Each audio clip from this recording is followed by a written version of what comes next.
So, kung nandiyan na po kayo, kung meron po kayong mga Biblia at kung wala naman, it's okay. At mayroon naman po tayong screen. Nandiyan po yung ating mga verse na ating pong kukuhanan ng uhugutan po ng ating revelasyon sa araw na ito. Sa Mangangaral chapter 12, yan. So, ito po ay sinulat po ni Haring Solomon. Isa po ito. Ito na po yung konklusyon ng kanyang mga eksperimento sa buhay niya. Marami siyang karanasan, marami siyang tinikman sa buhay na pagiging marangya. Pero sa bandang huli, naririto po yung konklusyon ng kanyang mga eksperimento sa kanyang buhay. Sabi po diyan sa Mangangaral chapter 12 verses 1. Sa verse 1 hanggang palagay po natin hanggang 10. Yan. So kasi sa buong chapter na ito ay atin pong itong isusummarize. Mayroon po tayong pag-aaral na tatapusin dito. Sabi po diyan sa verse 1, Tagalog ko po babasahin para hindi na po kayo mahirapang umunawa. Alalahanin mo ang iyong manlilikha sa panahon ng iyong kabataan, bago dumating ang mga araw at taon na puno ng kaguluhan. Panahong hindi mo na madama ang tamis ng mabuhay. Alalahanin mo ang Diyos bago makubli ang sikat ng araw, bago magdilim ang buwan at mga bituin, bago ka matabunan ng makapal at madilim na ulap. Alalahanin mo siya bago humina ang iyong katawan, bago manghina ang iyong mga bisig, bago mawala ng lakas ang iyong mga tuhod. Alalahanin mo siya bago mabungi ang iyong mga ngipin at bago lumabo ang iyong mga mata. Alalahanin mo nga siya bago dumating ang panahon na sarado na ang mga pintuan at tumigil na ang tunog ng gilingan. Bago dumating ang panahon na madali kang magising sa himig ng mga ibon o ang tunog ng awitin ay tuluyan ng tumigil. Alalahanin mo siya bago dumating ang panahong katatakutan mong umakyat sa mataas na lugar. Bago dumating ang panahong di ka na makalakad na mag-isa. Bago pumuti ang iyong buhok at lipasan ng pagnanasang sumiping sa minamahal. Amen. So, darating po ang araw na tayo'y pupunta sa huli nating hantungan at marami ang tatangi sa lansangan. Darating ang araw na malalagot ang tanikalang pilak na nagdadala sa ilaw ang ginto. Babagsak ito at madudurog. Darating din ang araw na malalagot ang tali ng timba at ito'y babagsak at masisira. Alalahanin mo siya bago manumbalik sa alabok ang ating katawang lupa at ang ating hininga ay magbalik sa Diyos na may bigay nito. Napakawalang kabuluhan. Lahat ay napakawalang kabuluhan, sabi ng mga ngaral. Lahat ng nalalaman ng mga ngaral ay itinuro niya sa mga tao. Pinag-aralan niyang mabuti ang mga kasabihan at sinubok kung ito'y totoo. Pinipili niya ang mga salitang magdudulot ng kasiyahan at isinusulat ang katotohanan.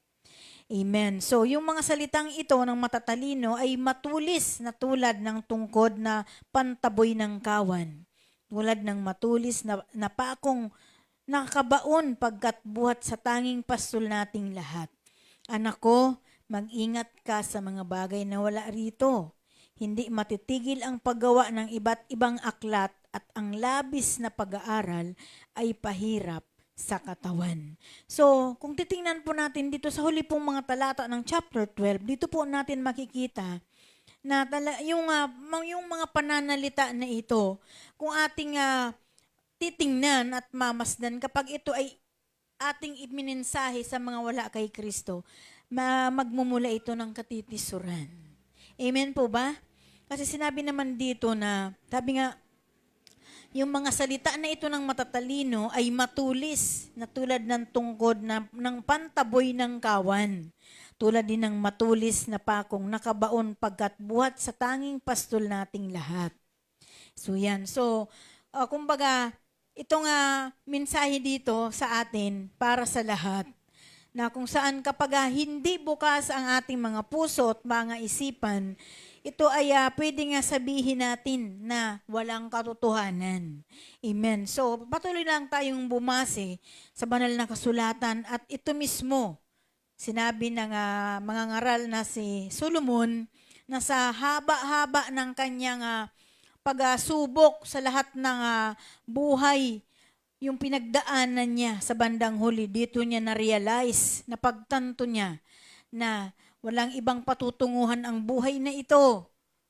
Sabi nga niya, isa lamang ang kanyang natutunan, ang matakot sa Diyos at sumunod sa kanyang utos. Ang daming karanasan ni Haring Solomon nung kanyang kapanahunan, sa kanyang karangyaan sa buhay. Kaya naman, huli na sa kanyang pag-experiment, huli niya na pagtanto yung tunay na kahulugan ng buhay.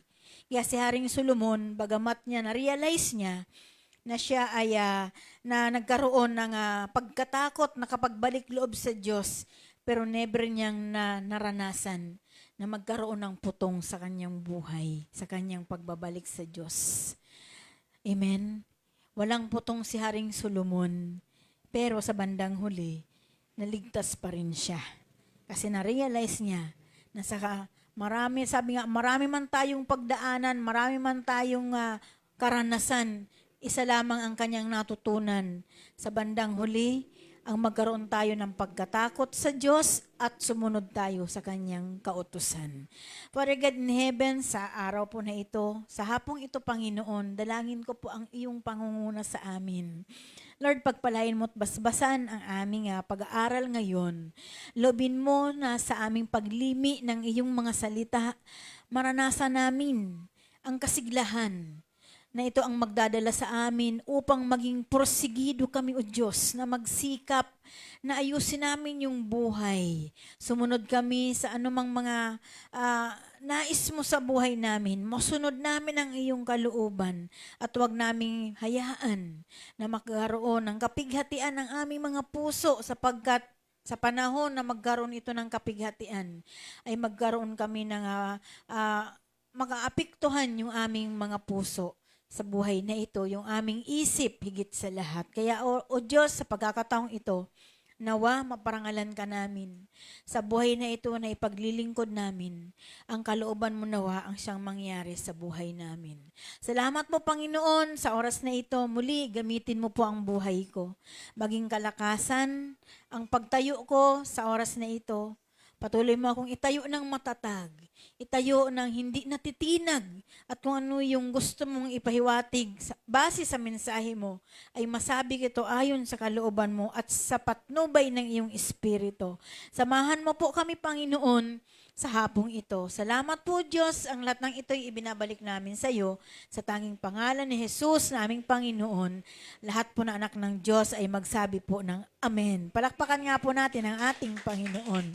So doon po sa ngayon pa lamang po nakakarinig ng mensahe ng chapter po na ito, ay nais ko po na ipabatid po sa inyo na sa bawat himaymay ng salita sa chapter 12 ng Ecclesiastes, ito po ay nagsisilbi na conclusion po sa buong aklat ng mga ngaral.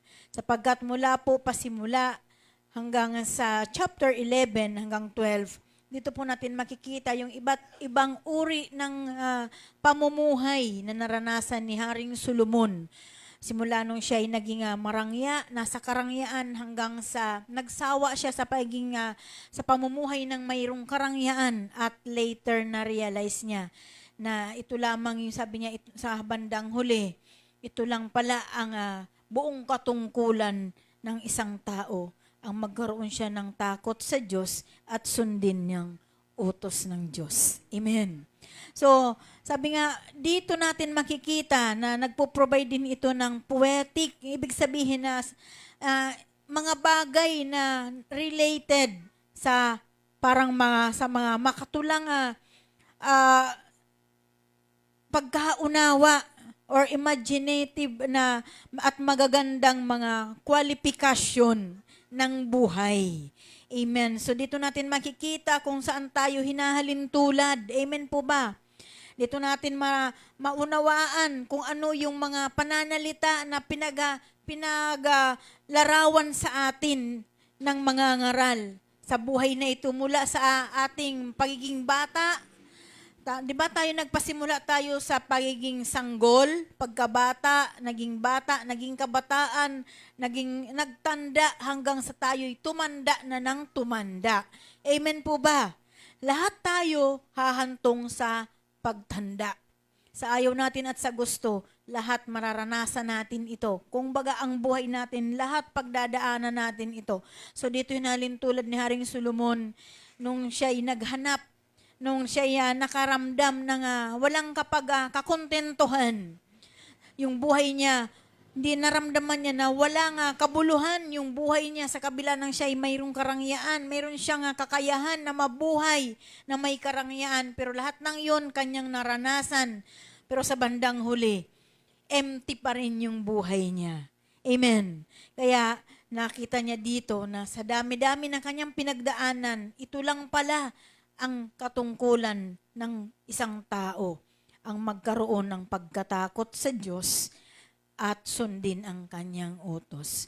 So, ito po ay isa po na urgent call upang maramdaman natin, maalala natin ang Panginoon sa panahon na tayo ay bata pa. Bakit binigyan ni Solomon, ni Haring Solomon, ng simpatiya na dapat yung mga kabataan. Kasi ang mga kabataan, lalo na sa ngayon, kahit pangaralan mo, matigas pa rin ang kanilang mga ulo. Kahit na mayroon silang napakinggan, dinidespise nila yung kanilang napakinggan at ini-insist kung ano yung gusto nilang gawin sa kanilang mga buhay. Kung mapapansin natin, huwag na kayong magtaka. Based dito sa ating mensahe ng Panginoon sa atin, yung mga kabataan, may napakinggan sila, may paalala silang napakinggan, pero sumunod ba sila? Hindi. Pag sinabi mo sa kanila, bigyan nyo ng panahon ang inyong pananampalataya. I-prioritize nyo yung faith kahit na anong gawin nyo, kahit na anong korso ang inyong tapusin sa mundong ito. Kung ang pananampalataya nyo ay hindi naman malago, sabi nga, isa tayo sa pinakakawawang tao sa buong mundo kapag wala tayong pananampalataya. Amen. So, this urgent call is to remember God in our youth before old age brings physical decline.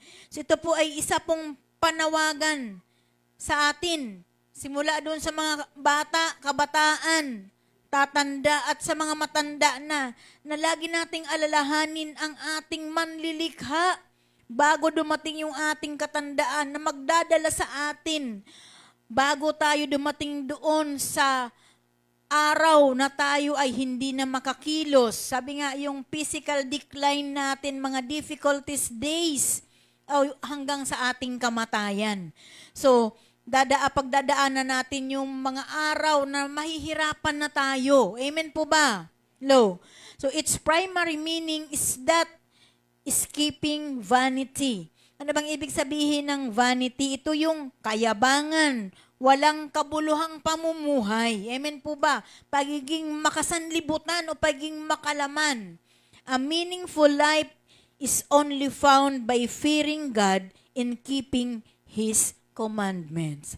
Lagi nating tatandaan, ang makabuluhang buhay, matatagpuan lamang ito sa pamamagitan ng pagkakaroon ng pagkatakot sa ating Diyos na buhay at pagsunod sa kanyang mga kautusan, rather than seeking pleasures on wisdom alone.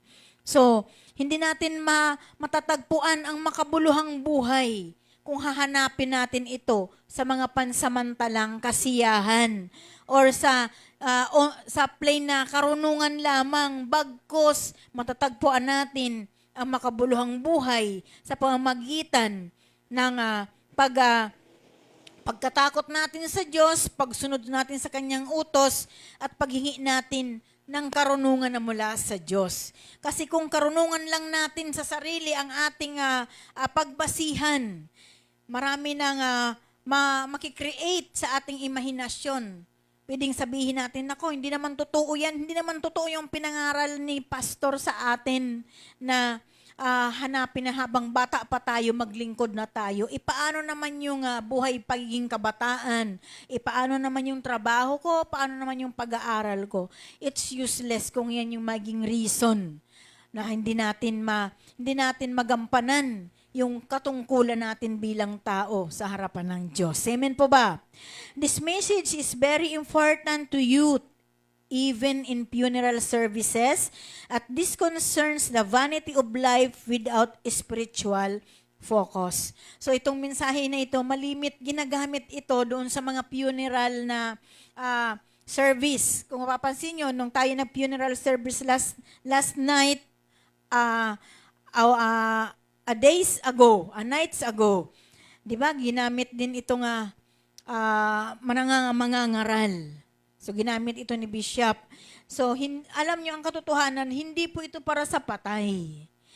Ito ay paalalam na mula doon sa mga bata, kabataan, tumatanda hanggang sa matanda na talaga. Ito ay paalala po sa atin na i-despise natin o iwanan natin yung pamumuhay sa pagiging walang kabuluhan. Amen po ba? So, ang concern dito, yung buhay natin na walang kabuluhan kung walang pag-focus sa spiritual na aspeto sa buhay natin. Kahit ano man yung marating natin, kahit kumikita tayo ng malaki, nag-iipon tayo ng kayamanan dito sa lupa, kung wala tayong pag-focus sa ating spiritual na aspeto sa buhay, useless, meaningless. Sabi nga, pinaka walang kabuluhan sa mga walang kabuluhang buhay. Sabi ni Haring Solomon. Yun yung ating mararanasan. Kaya nga yung ating, pag makikita natin dito, nakapaloob dito sa mensahe dito, yung walang kabuluhang buhay, yung pagkatakot natin sa Diyos, yung pag-alala natin sa ating manlilikha. At ito yung concern ng mensahe ng buong chapter na ito. At yung ating maging karunungan pagdating sa ating pagtanda. Amen po ba? Hindi porket matanda ka na, hindi mo na hanapin ang katwiran ng Diyos. Ay, matanda na ako, tama na ako dito. Kung saan ako pinanganak, kung saan ako nagising, doon din ako mamamatay, which is very wrong perspective sa buhay. Amen. Kaya dapat baliin natin, alisin natin yung ganung pananaw sa buhay natin. Kung saan tayo nagising, doon tayo mamamatay. Ikaw na kayong pinakakawawang tao sa balat ng lupa kapag ganun yung iyong standard sa buhay na ito. Ano yung ibig sabihin nun? Ibig sabihin, kung ano yung kanyang kinagisnan na relihiyon, doon siya mamamatay sa kanya ring relihiyon. Amen po ba? So, nirerekta ko na kayo para mas maunawaan natin. Lagi nating tatandaan, ang relihiyon, hindi iyan ang makapagliligtas sa atin, kundi yung tunay lamang na relasyon sa ating Panginoon. Sabi nga, matatagpuan lamang natin ito. This can be found by fearing God and keeping His commandments. So, wala tayong ibang susi, hindi yung relihiyon. Kaya kapag ikaw ang pananaw mo ay mamamatay ka sa relihiyong kinagisnan mo, ikaw na yung pinakakawawang tao, walang kabuluhan sa mga walang kabuluhang buhay sa mundong ito. Amen po ba? Si Haring Solomon po ang nagsabi niyan. This chapter warns us against postponing faith.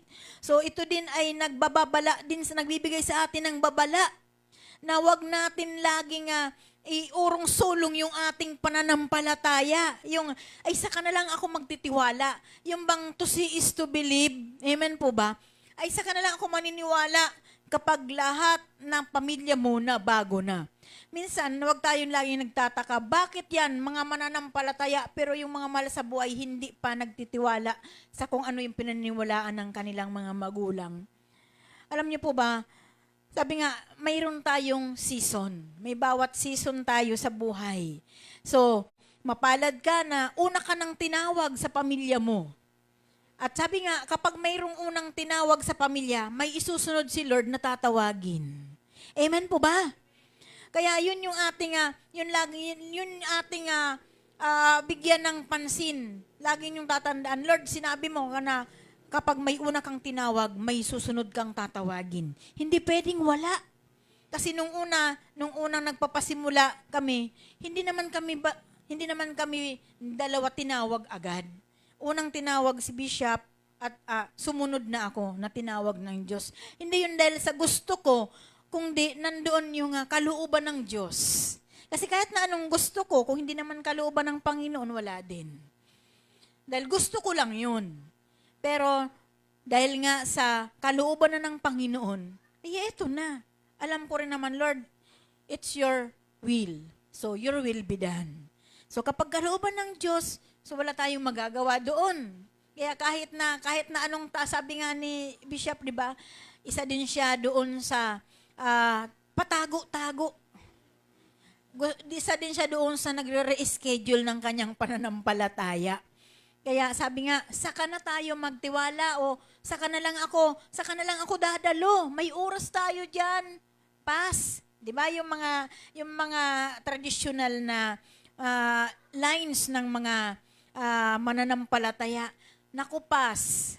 Ang tawag nila kay pastor, ginawang babae, pass. May oras tayo diyan. Amen. Pero paano kung dumating yung oras na hindi ka nakatugon doon sa panawagan ng Panginoon? Amen po. So, lagi nating tatandaan. So, stop postponing your faith. So, wag natin na i-reschedule yung ating pananampalataya kapag nilagyan ka ng Panginoon sa puso mo ng kahit na sinliit ng butil ng mustasa na pananampalataya, i-grab mo yun. At sabihin mo sa Panginoon, Lord, i-cultivate mo po ang pananampalataya ko. Lakihan mo po ang pananampalataya ko nang sa ganon, mas makilala kitang tunay. Mas makilala kita, mas malalim kitang makikilala. At magamit mo ako ayon sa pagkatawag mo sa akin. Amen. So, lagi din nga, pinapaalala din dito na kapag tayo hiwalay sa Diyos, ito ang magdadala sa atin sa kawalan ng pag-asa. Amen po ba? This suggests that a life detached from God will lead us to despair. Yan. So, magdadala ito sa atin sa kawalan ng pag-asa. Whereas following Him brings purpose even amidst the limitations of aging and a confusing world. So, kung saan daw, kapag tayo hiwalay sa Diyos, ano mangyayari? Ito'y magdadala sa atin sa kawalan ng pag-asa. Pero kapag sumunod tayo sa Panginoon, ito'y magdadala sa atin sa buhay na mayroong layunin. Kahit na sa gitna ng mga limitasyon na tayo'y tumatanda na at nandito tayo, nakikita natin yung mga nakakalitong mundo. Amen po ba? Kayo ba hindi nalilito sa nakikita nyo sa mundong ito? Nakakalito, di ba? Kapag ikay mag-focus sa social media, lahat mapapakinggan mo, mga balita dito, balita doon, balita sa overseas na mga balita. So, mawawalan ka ng focus. Pero sabi nga, kapag sumunod tayo sa Diyos, ito'y magdadala sa atin ng layunin sa buhay na ito. Amen. There are key na themes that interprets the verses. So, tingnan natin yung mga tema na pwede nating makuhanan ito ng lead para tayo ay makapamuhay na mayroong pagkatakot sa Diyos. Number 1, we must remember our Creator. So sa verse 1, unang-una diyan nakalagay, di ba, alalahanin mo ang lumikha sa iyo sa panahon ng iyong kabataan. This is a call to must be prioritized faith in our youth. So, sa kabila ng ating kabataan, i-priority natin yung ating pananampalataya. Amen po ba? Before energy fades and life becomes filled with weariness. So, bago daw po maglipas yung ating lakas at yung buhay, bago pa ito mapuno ng kapaguran. Amen po ba? So, sino ba dito yung hindi napapagod? Lahat tayo napapagod. Kaya nga si Haring Solomon nung time na nakaramdam na siya ng pagod, na nakakapagod ng buhay na ito bilang sa pamumuhay ng karangyaan, napagod si Haring Solomon, kaya ang ginawa niya, nag-evaluate siya. Kaya sa dami ng kanyang sinulat mula chapter 1 hanggang chapter 12, kinungklud niya na yung chapter 12. Ito lang pala, isa lang yung patutunguhan ng tao, ang magkaroon ng pagkatakot sa Diyos na lumikha sa tao at sundin ang utos ng Diyos na naglikha sa kanya. Amen po. Hello. So, sabi dito, we must remember our Creator. So, alalahanin lagi natin yung naglikha sa atin bago pa mawala yung ating kalakasan, bago pa tayo mapuno ng kapaguran sa buhay na ito. Amen po. So mula pa sa ating pagkabata, alalahanin natin lagi na mayroong Diyos na nagbibigay sa atin ng lakas, na mayroong Diyos na nagbibigay sa atin ng buhay. Amen. So, yun po yung number 1 na dapat natin na matutunan dito. And number 2, there is a poetic description of aging. Ibig sabihin, mula sa verses chapter 2 hanggang 7, ay mayroon ditong mga mapatalinghaga na paghahalin tulad sa ating pagtanda. Amen po ba? Kung titingnan po natin sa verse 2, makikita natin dyan na kung saan hinahalin tulad yung mga tao na tumatanda na, at kalimitan sa atin ay mayroon dito na mga taong tumatanda at patanda ng patanda, na kung saan magpahanggang ngayon, hindi pa nakakasiguro ng buhay na kanyang patutunguhan. Pero sabi ni Haring Solomon sa verse 2, alalahanin mo ang Diyos bago makubli ang sikat ng araw, bago magdilim ang buwan at mga bituin, bago ka matabunan ng makapal at madilim na ulap. So, lagi nating alalahanin ang Panginoon, wag nating kalilimutan at ang kanyang mga utos bago pa sumikat ang araw o bago man ito lumubog, alalahanin natin lagi na ang Diyos ang kumikilos para gumalaw din yung araw, yung buwan, yung bituin at yung mga ulap. Amen po ba? He is the controller of sa lahat ng bagay sa mundong ito, maging yung kalangitan. Amen po ba? Sabi dito, alalahanin mo siya bago huminang iyong katawan at bago manghinang iyong mga bisig. Bago mawala ng lakas ang iyong mga tuhod, alalahanin mo siya bago mabungi ang iyong mga ngipin at bago lumabo ang iyong mga mata. So walang ibang pinapagawa sa atin ang Panginoon, na kahit na anumang busy natin, kahit anumang paghahanda natin sa lupa na ating kinalalagyan ngayon, dahil nandirito pa tayo sa lupa, hindi lahat spiritual, kailangan natin na maghanda sa buhay na nandirito pa tayo sa lupa. Amen po ba? Pero lagi nating alalahanin na mayroong Diyos na nagbigay sa atin ng hininga. Mayroong Diyos na nagbigay sa atin ng buhay. Kaya sabi nga, kailan mo alalahanin ang Panginoon na naglikha sa iyo? Kung wala ka ng ngipin? 'Di ba? Pag wala ka ng ngipin, maalala mo pa ba ang Diyos? Lagi mong alalahanin na minsan nagkaroon ka ng magagandang ngipin. Amen po ba? Na minsan, alalahanin mo ang Panginoon na yung lakas mo hindi pa nagbabawas. Kasi sabi nga, alalahanin natin siya bago pa mawalan ng lakas yung ating mga katawan. So, ibig sabihin, kailan mo ba alalahanin ang Diyos kung wala ka ng lakas? Kaya yung iba nangangako, Lord, pagalingin mo lang ako, maglilingkod na ako sa iyo. Which is, huli na. Amen po ba? Dapat, noon pa. Yung iba naman, tama naman yung kanilang re-repent. Lord, sana noon pa, mayroon nang nagpakilala sa iyo sa akin. Kasi hindi ko naintindihan nila.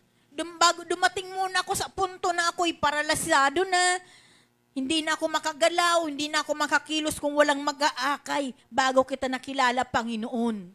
Kaya ngayon, yung pangako nila sa Diyos, Lord, pagalingin mo lang ako. Yung maglalakad na ako ng tuwid, pagalingin mo lang ako, maglilingkod na ako sa iyo.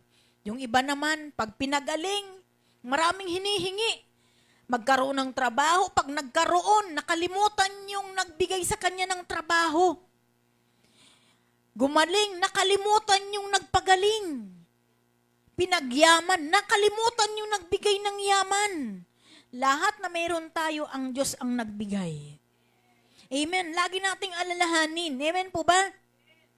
Sabi dito, alalahanin mo siya bago dumating yung mga panahon na sarado na ang mga pintuan at tumigil na ang tunog ng gilingan. Ibig sabihin, bakit sarado na?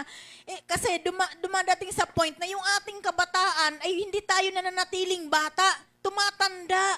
Amen? Amen? So yung mga opportunity, yung mga oportunidad sa buhay natin, hindi yan lahat mararanasan natin yung opportunity ba ng pagiging bata? Mararanasan mo pa ba yung pagtanda? Hindi na. Iba na. Lalo na yung mga matatanda. Di ba pag matatanda, kapag ikay nag-apply ng trabaho, mayroon ng age limit. So hindi mo na mararanasan yung mararanasan ng mga bata. Kaya lagi mong alalahanin na mayroong Diyos na nagbigay sa iyo na dati, maalala mo, dati binigyan din ako ng Panginoon ng pribilehiyo na magiging bata. Binigyan din ako ng Panginoon na maranasan ko na makapagtrabaho, na yung mga opportunity na ibinibigay sa mga kabataan, naranasan din natin yan. Amen po ba? Hello. Praise God. So, sabi nga, alalahanin mo siya bago dumating yung panahong katatakutan mo nang umakyat sa mataas ng lugar. Bakit? Dumaan ka doon, di ba ang isang bata, sabi ko nga, mula sa pagkabata, di ba, mula sa sinapupunan, iniluwal, pagkaluwal, hindi naman agad yan tatayo. Lahat na level ng pagiging bata, dadaanan ng sanggol ng bata. Magiging lalaki siya hanggang sa palaki, lahat yan. Wala siyang lalampasan. Yun sa pagpasimula na nahihiga lang, hindi makaano kasi hindi pa alam. Pero may panahon na siya makakatagilid, may panahon na siya ay magka-crawl. Amen po ba? Gagapang. At may panahon na siya ay mangangakyat na hindi na siya mabitawan. So pinagdaanan natin yan. Tayo, dahil sa matanda na tayo, mararanasan natin na yung lugar na kung naakyatan natin nung bata pa, ngayon di na natin kayang akyatin kasi matanda na tayo. Uugod-ugod na. Payag ba? May uugod-ugod ba dito? Paakyatin kayo sa puno ng bayabas. Ay, hindi ko na kaya yan, anak. Kasi mahina ng tuhod ko. Di ba? Kasi naranasan natin yan nung bata pa. Amen po. Yun yung hinahalin tulad ni Jeremiah sa atin. Lahat yan naranasan natin. Amen po. Sabi, alalahanin natin siya bago dumating ang panahon, di ka na makalakad na mag-isa. Darating talaga yung panahon na kahit gusto mo mang lumakad, hindi ka na makalakad mag-isa. Mayroon nang aalalay sa'yo. Amen po ba? Naalala ko noon. Naalala ko, once there was a time na yung lola ko, dumating sa punto, retired teacher ang aking lola. Hindi na siya makalakad mag-isa. Ang nakakalungkot lang nung mga panahon na yon, hindi ko pa kilala ang nagbigay ng buhay sa akin. Ang lola ko din ay hindi rin niya kilala. Alam niyang may Diyos. Lagi na, ay oo, may Diyos ka. Tara na, punta tayo doon sa mga, alam niyo po ba sa probinsya, maraming mga dinadayo ng mga rebulto. Yun, doon ako malimit yayain ng lola ko. Talaga nga, kung mayroong sasakyan, punta kami doon. Kapag mayroong, ay piyesta ni ganito. Akala mo kung sino yung pinagpipiestahan, isa lang naman palang gawa sa kahoy, dinarayo. So, ngayon ko lang siya naalala ko lang siya ngayon. Yung habang ko'y nagbubulay-bulay dito sa aklat ng mga ngaral. Sayang ng panahon. Kung noon binigyan ako ng pagkakataon ng Diyos na makilala ko siya na bata pa ako, at least, nagamit ako para sa aking mahal sa buhay. So, nakakalungkot. Pero ito na yung kalooban ng Panginoon na tayo, tinawag ng Diyos para hindi na tayo manatili doon sa kung ano yung ating kinamulatan.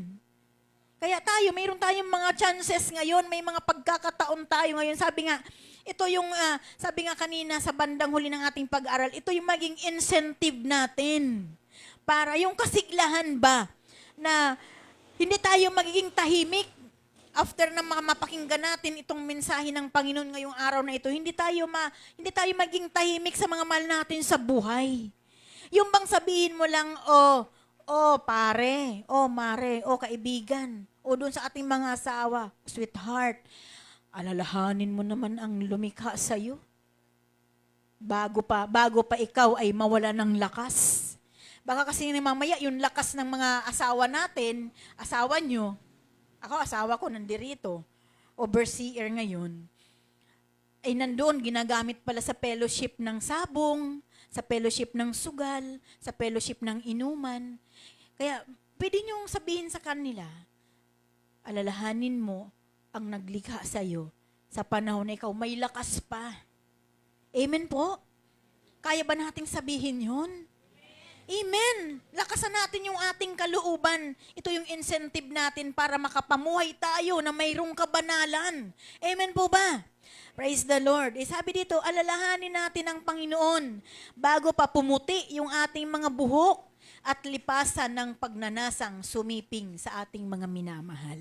So, hinahalin tulad ni Jeremias, sabi nga, sa poetic description ni Jeremias, sa golden ages natin na stage na pagdadaanan natin. Sabi nga, yung pagputi ng ating buhok, yung white hair natin, hinahalin tulad ito sa almond tree. Nakakita na ba kayo ng almond tree? Nakakita lamang ako almond doon sa chocolates, di ba? Pero yung puno pala ng almond ay katulad ng uban. Kasi dito hinahalin tulad ni Haring Solomon, yung uban ng tao, yung kulay. Si Haring Solomon siguro, nakita na niya dahil namuhay siya sa karangyaan, di ba? Na ang puno pala ng almond ay katulad ng kulay ng uban. Kasi dito hinahalin tulad. Kaya tingnan niyo inyong mga katabi, meron na ba siyang almond tree sa ulo niya? Doon pala hinahalin tulad ni Haring Solomon na yung uban natin, kulay almond. So nakita ko kasi yung almond sa mga chocolates.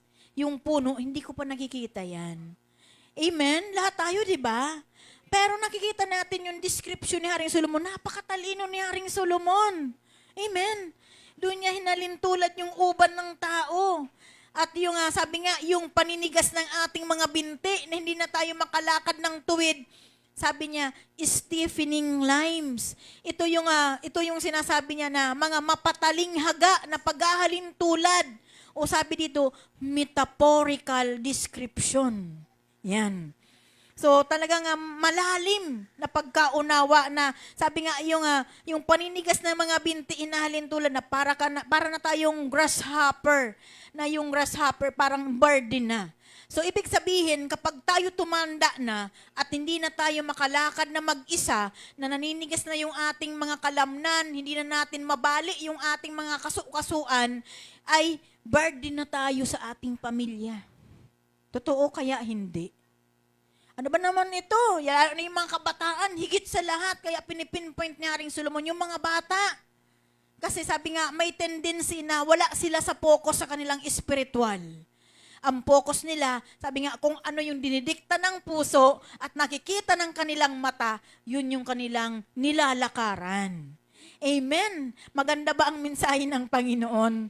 May kalaliman pero tumatago sa ating mga kaloob-looban. Amen po.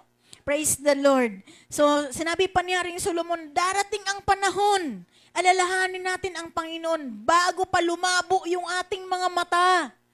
Amen. Bakit? Kasi dumating sa point na naranasan natin, na nakita natin kung gaano kaganda ang mga nilikha ng Diyos na hindi natin napahalagahan. Ngayong malabo na yung mata natin, hindi na natin makikita kung gaano kaganda ang kagandahang loob ng Diyos na ginawa sa bawat tao. Amen po ba? Hello. At sabi nga dito, alalahanin natin lalo na yung pagbabalik natin sa alabok sa mundong ito. Amen.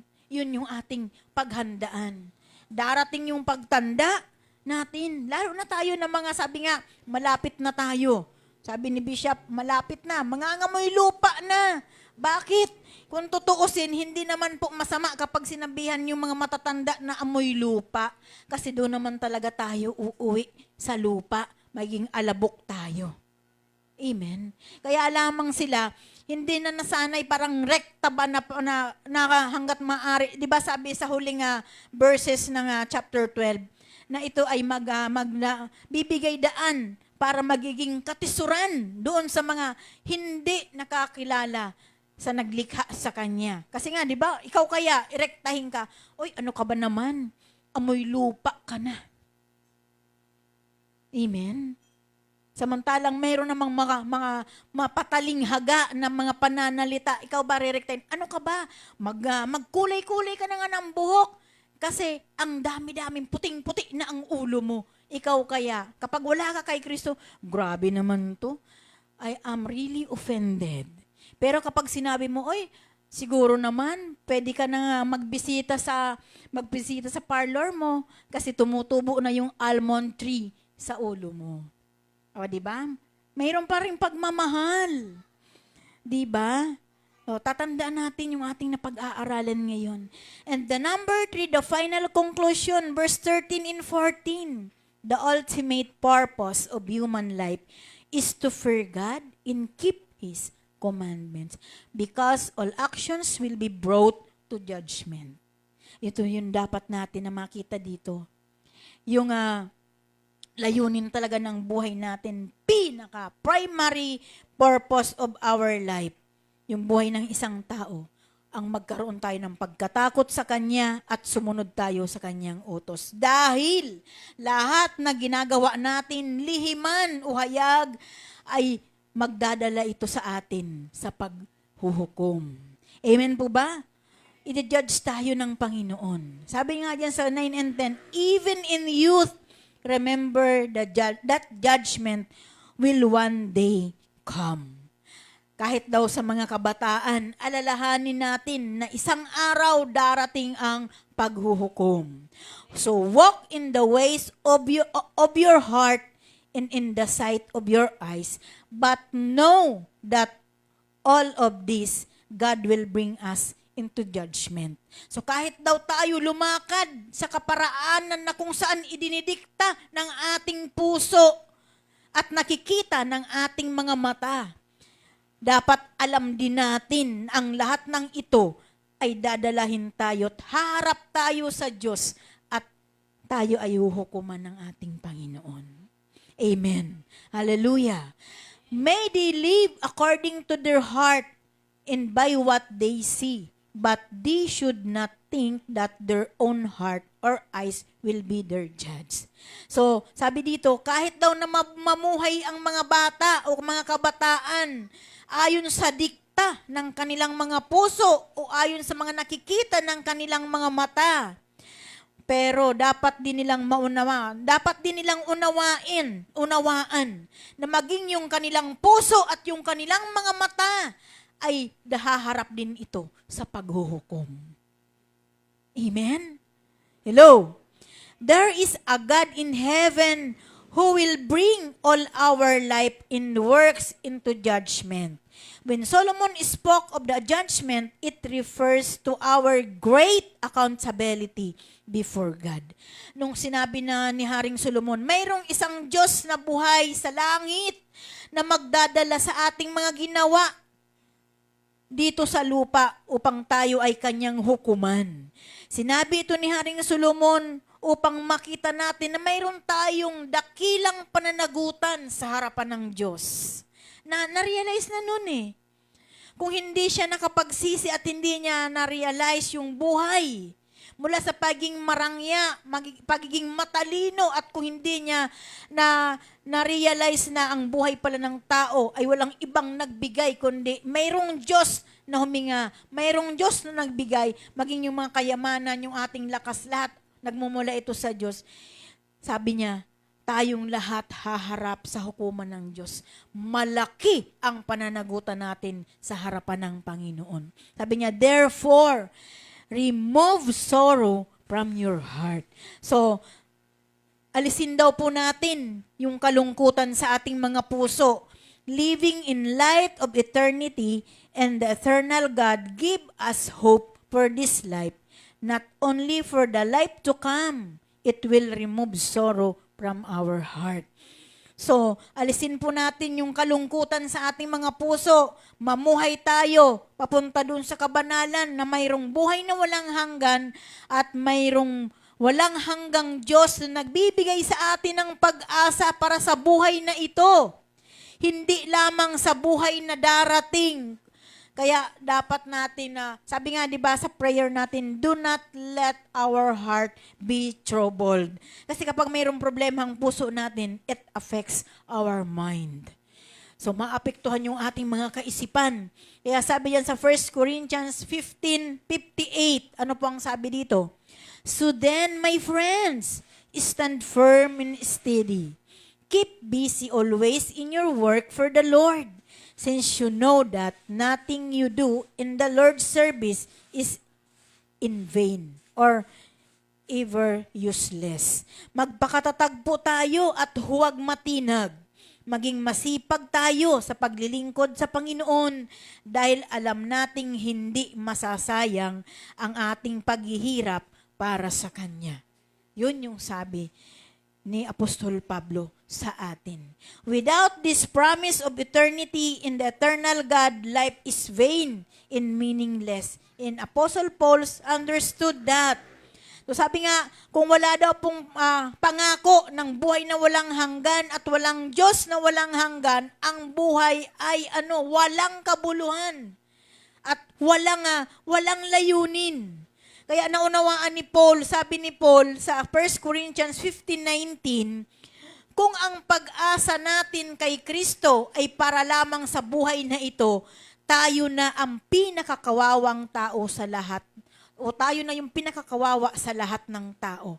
Ang ibig sabihin ni Paul, kung yung pag-asa natin ngayon ay ginagawa natin, umaasa tayo dahil sa lahat ng mga nakikita natin na inaakala natin na yun yung magdadala sa atin sa eternity. Nagkakamali tayo. Tayo na yung pinakakawawang tao. Kaya kung yung pag-asa natin wala kay Kristo, walang kabuluhan yung buhay na ito na mayroon tayo. Amen po? And put away evil from your flesh. So, alisin natin yung mga makalamang bagay. Amen po ba? Umiwas tayo sa pagiging makalaman. Living in light of eternity in the eternal God also is an incentive to live a holy, godly life in our days on earth. So, ang pamumuhay sa liwanag na mayroong buhay na walang hanggan at mayroon tayong Diyos na walang hanggan, ito yung nagpapasigla tayo upang mamuhay ng banal. Magkaroon ng pamumuhay na banal sa lahat ng araw natin sa mundong ito. Amen. Kaya literally speaking, 'di ba, yung mga nagtatrabaho, mayroon silang natatanggap na annual incentives. Yun yung bungad ng kanilang kasipagan. Tayo sa ating buhay paglilingkod, yung incentive natin na natatanggap, ito yung nagbibigay sigla sa atin. Ano yung incentive? Yung buhay, yung pamumuhay na patungo sa buhay na walang hanggan. Yan yung incentive na matatanggap natin.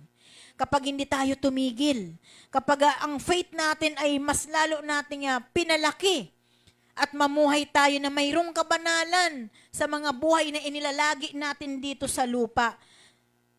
Amen po ba? Yun yung incentive na matatanggap natin. Sa sanlibutan, pwedeng dagdag ng kita, pwedeng malaking sahod, lalo na doon sa mga kooperatiba, lagi yan mayroong incentive. Tayo na mga naglilingkod, tandaan natin yung incentive natin na inaabangan, buhay na walang hanggan at walang hanggang Diyos, na buhay na Diyos. Palakpakan nga po natin ang Panginoon. Mabuti po bang Panginoon? We know that our good will be rewarded and blessed not only in this life but also in the life to come. Alam naman po natin na yung ating mga ginagawang kabutihan, mayroon tayong gantimpala nito. Yung mga pagpapala, hindi lang sa buhay na ito, kundi sa mga buhay pang darating sa atin. Dahil mananatili tayong buhay. Naniwala po ba kayo doon? Amen. So, mula pagkabata, kabataan, amen, hanggang sa tayo ay tumanda na at patanda na ng patanda, lagi nating alalahanin ang Diyos na naglikha sa atin. na siya ang nagbigay sa atin ng lahat na kung anong mayroon tayo, lahat na napagdaanan natin mula sa ating pagkabata, kabataan, pagiging matanda, tumatanda at hanggang sa tayo matanda na hanggang sa ating pagbabalik sa lupa, sa pagiging alabok. Alalahanin natin na mayroong Diyos na nagbigay sa atin ng buhay, mayroong Diyos na buhay at mayroong buhay na walang hanggan. Father God in heaven, we thank you for this word. Lobin mo po, Panginoon, na sa oras na ito, bagamat maikli yung paglimi namin sa mga salita mo, lobin mo na mayroon kaming malaking aral na napulot upang may apply namin ito sa aming mga buhay. Maging sa aming pag-uwi, mai-impart namin ito sa aming mga mahal sa buhay. Salamat po, Diyos, sa paggagamit mo po sa akin para sa araw na ito. At ang lahat ng ito, yung aking lakas, yung aking buhay, dagdagan mo po, Panginoon, upang magamit mo po pa ako para sa buhay ko, sa pamilya ko, sa buhay ng buong kongregasyon, sa mga leaders, Panginoon. Makita pa nila kung gaano ang paglilingkod namin sa kanila. At higit sa lahat sa iyo, O Diyos. Salamat po, Ama, ang lahat ng ito'y ibinabalik ko po sa iyo sa pamamagitan ng anak na si Jesucristo. Amen. Palakpakan nga po natin ang ating Panginoon.